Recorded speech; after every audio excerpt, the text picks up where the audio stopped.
Hi everyone, welcome back to Live from the Lab. Today's video will be a short tutorial on how to upgrade the nodes of our SvHCI cluster.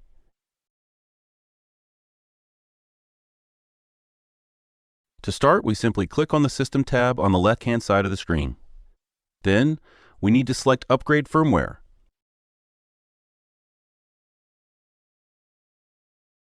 From here, we will choose our firmware image to upload.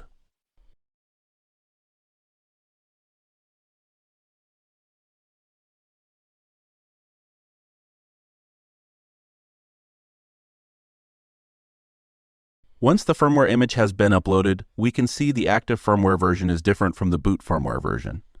To complete the upgrade, we just need to reboot our SvHCI node.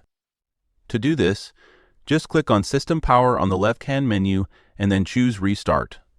You will see a message that the SvHCI node is rebooting, and once complete, this screen will refresh.